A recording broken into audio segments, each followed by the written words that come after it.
네, 안녕하세요. 뉴스타파 봉지욱 기자입니다. 그러니까 2023년 9월 14일은 아마 제가 죽을 때까지 잊지 못할 것 같습니다. 아마 살면서 다른 사람 압수수색 받는 기사는 많이 썼는데 저희 집에 이제 아침에 오전 한 8시 반쯤에 큰딸이 좀 항상 늦게 일어나요. 그래가지고 학교에 초등학생 6학년이었는데요. 데려다 주러 나가는데 이제 검찰 수사관이 이제 아파트 복도 비상계단 쪽에 숨어 있다가 쓱 다가오더라고요. 다가와서 검찰 수사관증을 제시하면서 압수수색 왔어요 그러더라고요. 그래서 이제 저는 사실은 올 거라고 예상은 했었는데 그래서 일단 학교는 데려다 줍시다.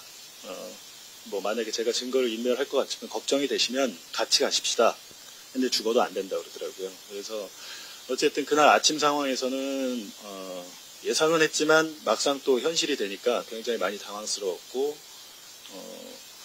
그래갖고 이제 사실은 영장 제시를 못 받은 상태에서 저희 집도 현관문을 열게 됐습니다. 그 아내에게 좀 데려다 주라고 하시면 어때요? 그래서 제가 이제 아내가 출근 준비를 하고 있었는데 현관문을 열고 아내에게 말을 하려고 들어가니까 현관문을 딱 잡고 저를 못 들어가게 막아요. 여기서 얘기하세요.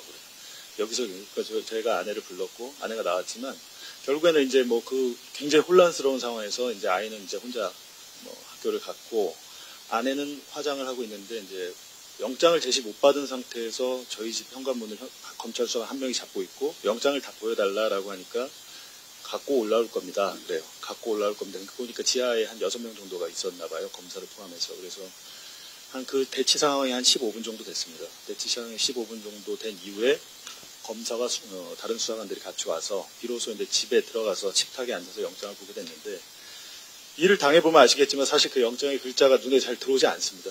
뭐가 써있는지 모르고 그렇다고 해서 이게 무슨 우리가 형소법에 뭐 체포할 때 미란다 원칙, 미란다 고지 같은 게 있지도 않아요. 읽어보라고 주지만 또 법률 전문가도 아닌 제가 그걸 보고 나서 영장의 범위가 여기까지서 여기 근데 이걸 왜 해요? 라고 그렇게 따질 수 있는 게 현실적으로 굉장히 어렵다는 것을 저는 이렇게 체험을 하게 됐습니다.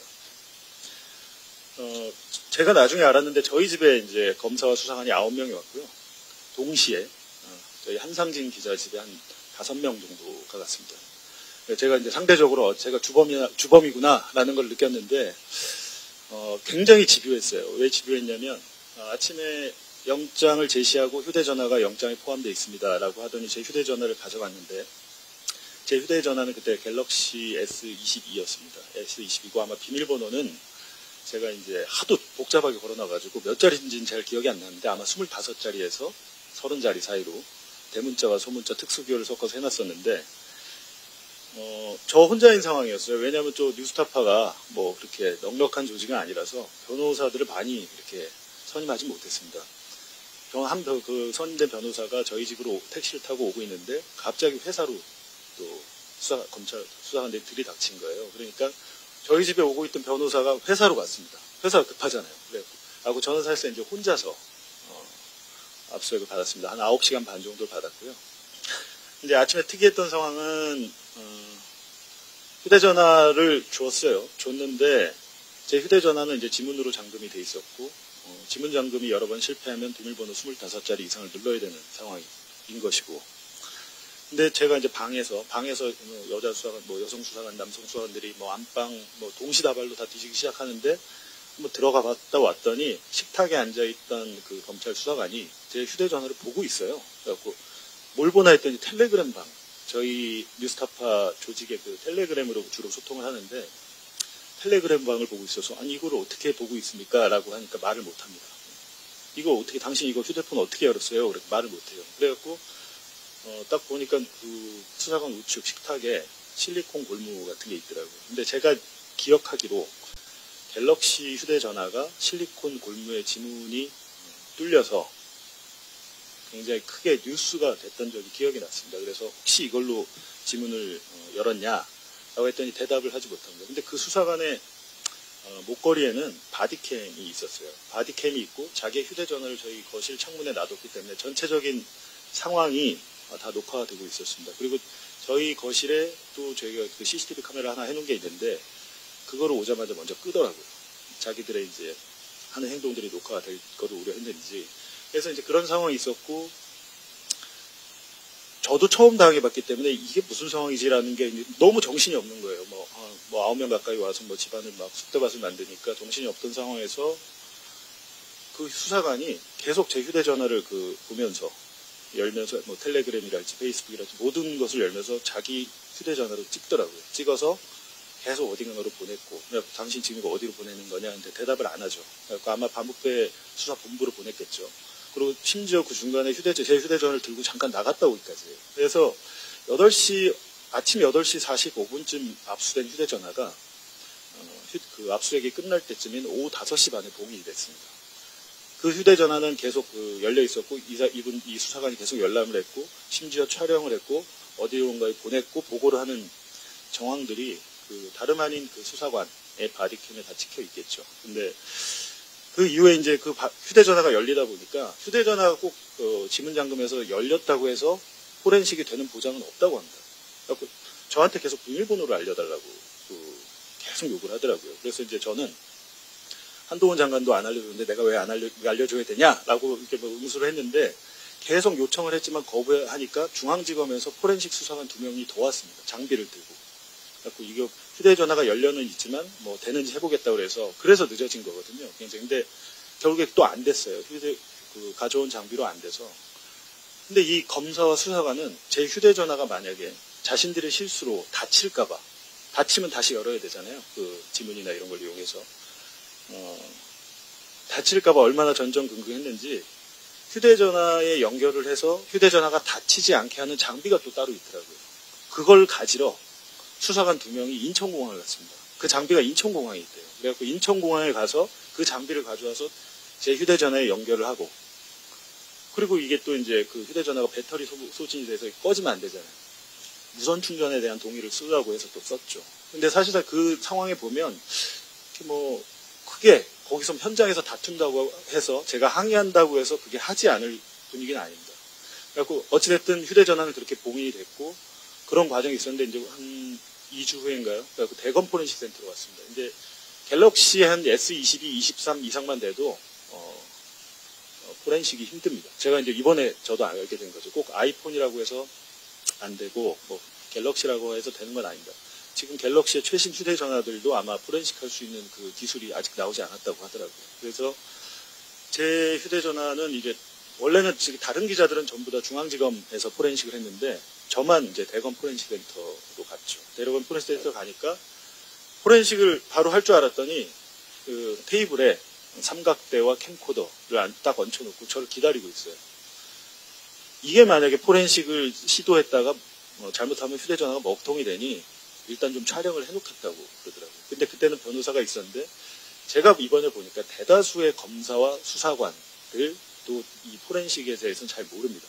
포렌식 전문 수사관 내지 포렌식에 대한 좀 공부를 하고 연구를 하는 검사 정도만 알지 일련의 과정이 불법인지 위법인지 편법인지 판단을 거의 못합니다. 그래서 저희 변호사도 판사 출신 변호사신데 그 상황에 대해서 이게 어떤 문제가 있는지 인지를 그때는 못했던 거예요. 그래서 저희는 어쩔 수 없이 뭐 이제 알겠다고 하고 한 4시간 정도 포렌식을 하지 않고 4시간 정도 촬영을 했는데 그 수사관이 굉장히 손을 아파하죠. 왜냐하면 캠코더를 위에 놓고 휴대전화를 찍으면서 자기가 손으로 계속 앱을 열어가지고 위로 이렇게 스크롤을 했거든요. 그런 상황이 있고 이제 그 이후에 휴대전화를 포렌식을 했는데 결국에는 한 시간 정도 있다가 포렌식이 됐다고 하더라고요. 그래서 그 이후에는 포렌식에 대한 그 정보를 가지고 선별 증거로서 어떤 거를 가져갈 것이냐를 이제 저희가 참관하는 상태에서 하는데 그 과정에서도 사실 아까 그 이진동 선배가 말씀하셨지만 이 사건과 관계없는 것들을 많이 가져가려고 해서 많이 다툼이 있었습니다. 근데 아마 저희가 그래도 기자니까 거기서 항의를 하고 하지 일반인들이 거기서 그 수사관이나 검사가 하는데 항의를 하기는 거의 불가능할 것이라고 생각이 듭니다. 예를 들면 아마 그 압수수색하기 한 달 전인가 제가 양평고속도로 관련해서 김건희 일가의 재산이 120억 원이 넘는다라는 보도를 한 적이 있는데 궁금했을 거예요. 이 정보를 누가 줬을 것이며 감정평가사가 감정을 했다는데 이 감정평가사가 누구냐 라는 것이었는데 실제로 이 사건을 전후로 해가지고 그 감정평가사님이 적발이 됐습니다. 국토교통부에서 감정평가협회에 의뢰를 해가지고 그분이 징계를 받았습니다. 이런 일이 있는 거예요. 그리고 뭐 예를 들면 저희 사적인 문자, 뭐 예를 들면 제가 아내와 좀 문자로 격하게 다툰 그걸 도대체 왜 가져가려고 하는지 모르겠어요. 거기 약간 심한 수위에 있는데 뭐 저의 인간성을 뭐 보려고 했는지 모르겠지만 아내와 다툰 걸 도대체 왜 가져가냐라는 것이 있어 기억이 나고요. 근데 1년의 과정이 있었고 그 다음에는 이제 제가 지난 3월 28일에 출석 조사를 받았는데요.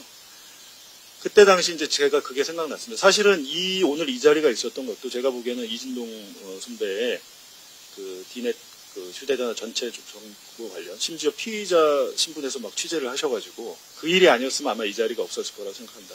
저의 경우에는 삭제 폐기 반환 확인서를 주고 제 눈앞에서 외장하드에 있는 휴대전화 전체 정보를 지우겠습니다라고 얘기했고 그 포렌식을 할 때 그걸 데스크톱에 옮겨서 하는데 데스크톱에 있는 것도 옮기겠습니다라고만 했어요. 근데 이진동 선배의 그 기사를 쓰신 걸 보고 제가 물어봤죠. 제가 출석한 당일에 그렇다면 나의 그 휴대전화 전체 정보도 디넷에 저장이 돼 있는 것이냐라고 물어보니까 대답을 못합니다. 대답을 못하고 뭐라고 하냐면 그때 캠코더로 SD카드 찍어드렸던 거 지워드릴게요. 자, 조사는 좀 이따 하시고요. 라고가 됐었고요. 그래서 이제 SD카드를 지우는 걸로 또 실랑이가 한 1시간 돼서 조사가 늦어졌어요. 왜냐하면 제 입장에서는 이거 보니까 영장이 없는 내용인데 당신이 영장들이 없는 그 정보를 수집한 거 아니냐 해서 저와 변호사는 삭제를 반대했지만 거기선 또 삭제. 왜냐하면 SD카드 소유가 자기들 거라는 거예요. 이 SD카드 소유는 자기들 거니까 자기들이 삭제할 수 있다고 해서 그럼 마음대로 하셔라. 우리는 이 부분에 대해서 나중에 뭐 소송을 하든지 다투겠다라는 상태가 있었고 검사의 이제 그 소환조사, 그러니까 신문이 시작이 됐는데 특이한 것은 앞에 질문 20개가 압수수색 관련이었습니다. 부산저축은행 뭐 사건 관련이 아니었어요. 제가 느끼기에는 검찰에서도 상당히 이 문제에 대해서 불안해하는구나라는 걸 느꼈어요. 법원에 가서 이게 저희들이 문제를 제기하고 나왔을 때 그 증거가 다 무력화될 수 있기 때문에 굉장히 부담스러워하는구나라는 걸 느꼈고 조사가 또 끝날 때도 마지막 한 10개 질문은 그 SD카드를 제가 삭제하는 거 반대했다는 걸 확인을 받으려고 하더라고요.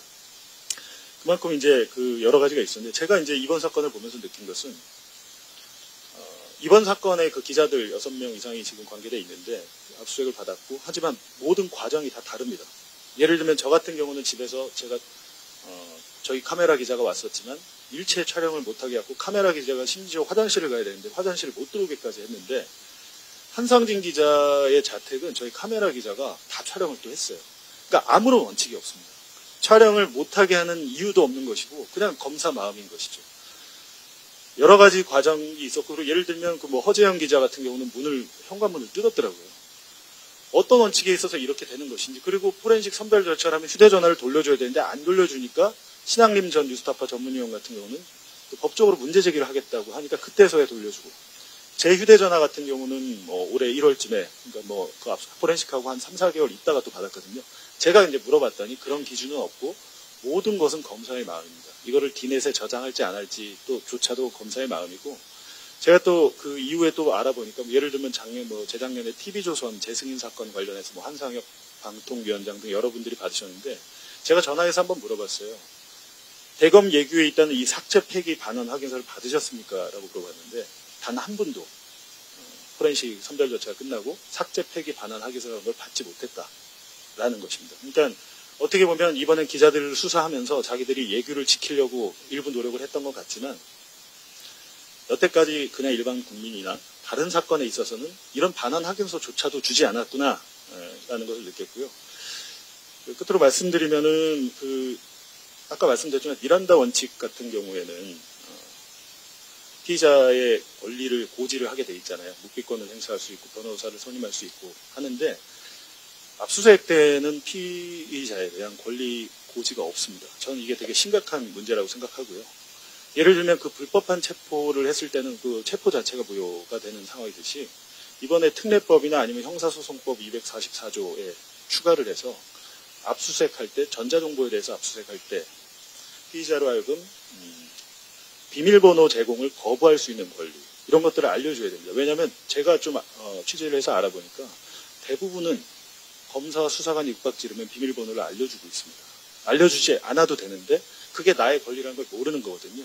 그래서 이번 특례법에 반드시 압수수색 당시에 검사와 수사관은 피의자에게 어떤 것들을 할 수 있고 어떤 것들을 하지 못한다는 것을 정확히 고지해야 될 의무를 부과해야 되고요. 만약에 그것을 지키지 않으면 그 압수수색을 통해서 수집한 증거 모두가 무효화되게 해야 되지 않을까 그런 생각을 해봤습니다. 네, 이상입니다.